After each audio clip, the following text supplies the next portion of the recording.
Dear students, Assalamu alaikum. My name is Mohammad Hassan Ijaz.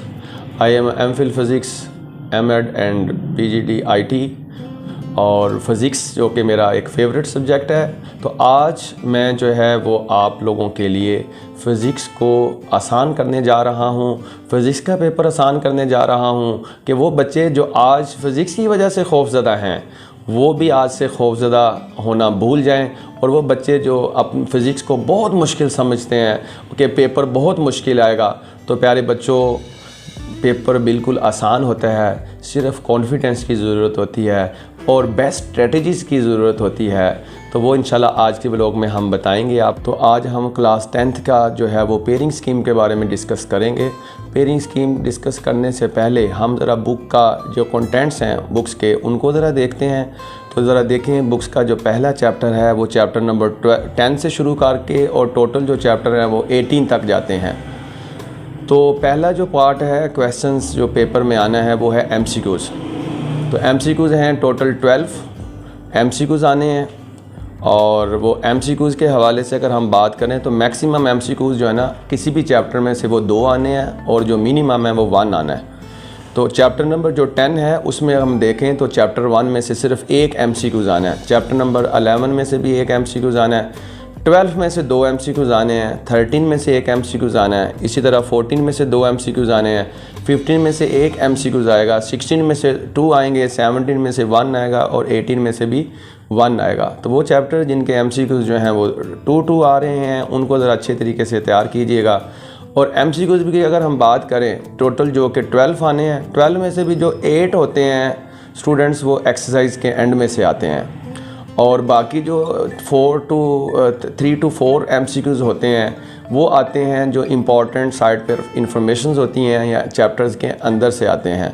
इसलिए पहले वो बच्चे जो वीक हैं वो एक्सरसाइज के एंड वाले MCQs तैयार करें ताकि उनके MCQs में से वो मैक्सिमम मार्क्स आएँ, और उसके अलावा कुछ नोट्स बनाएं टॉपिक वाइज MCQs के, क्योंकि MCQs वो पोर्शन है जिनमें से जो बच्चे मैक्सिमम मार्क्स गेन करेंगे तो उनका सप्ली ना आने के जो हैं वो चांसेस बिल्कुल कम हो जाएंगे।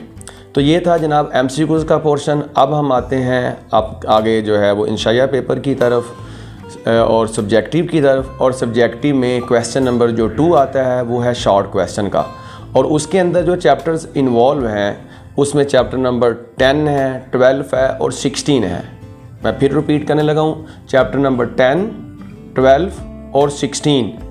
टोटल जो क्वेश्चन आएंगे 8 शॉर्ट क्वेश्चन आएंगे और उनमें से आपने 5 करने हैं, और हर क्वेश्चन के 2 मार्क्स हैं। इस तरह 5 को 2 से मल्टीप्लाई करें तो 10 मार्क्स आते हैं। और इसमें से भी मोस्टली बच्चे जो है वो एक्सरसाइज को याद नहीं करते।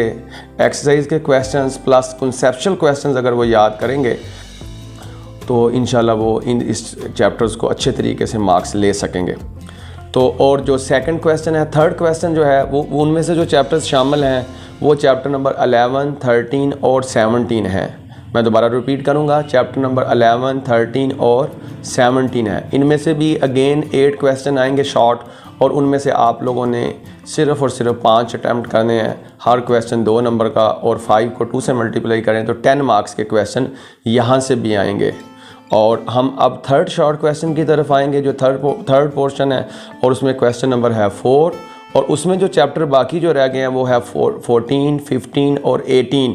14 और 15 में से भी आप लोगों के 8 शॉर्ट क्वेश्चन आएंगे और आपने 5 अटैम्प्ट करने हैं। ये था जी आपके पास शॉर्ट क्वेश्चंस का पोर्शन, जिसे हम सेक्शन B भी कह सकते हैं, हिस्सा 2 भी कह सकते हैं। जब शॉर्ट क्वेश्चंस कंप्लीट होते हैं तो फिर उसके बाद शॉर्ट क्वेश्चन आता है लॉन्ग क्वेश्चंस की बारी।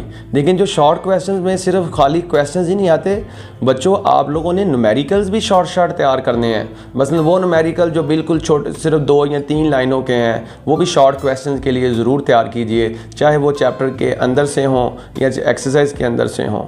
और जो लॉन्ग न्यूमेरिकल्स हैं जिनमें 2 से 3 चीज़ें मालूम करनी होती हैं वो मोस्टली पेपर में नहीं आती, क्योंकि पेपर की जो सेटिंग होती है वो इस तरह बनाई जाती है कि वो बच्चे जो हैं उसे 2 hours and 30 minutes के अंदर जो है यानी 2.5 घंटे के अंदर उसे सॉल्व कर सके। अब हम आते हैं लास्ट पोर्शन की तरफ, और लास्ट पोर्शन है लॉन्ग क्वेश्चन का। लॉन्ग क्वेश्चन जो कि बहुत इंपॉर्टेंट है, और इसमें जो सबसे ज़्यादा इम्पॉर्टेंट बात है वो है न्यूमेरिकल्स की। तो अज़ीज़ तलबा, न्यूमेरिकल्स वो बच्चे जिनको न्यूमेरिकल से अभी जान छुड़ा रहे हैं और वो थ्योरी बहुत ज़्यादा याद कर रहे हैं, तो उनके लिए बुरी बात वो ये है कि वो मैक्सिमम मार्क्स गेन नहीं कर सकेंगे फ़िज़िक्स के अंदर। न्यूमेरिकल्स करने से ये फ़ायदा होता है बच्चों, वो ये कि आपके फुल मार्क्स आ जाते हैं, उसमें से जो है वो कटिंग नहीं होती। और न्यूमेरिकल जब आप सोल्व करें, प्रॉपर फार्मूला लिखें, न्यूमेरिकल जब सोल्व करें तो आंसर्स के साथ उसका यूनिट भी लिखें, ताकि आपका कोई नंबर वहाँ से क्रॉस ना हो।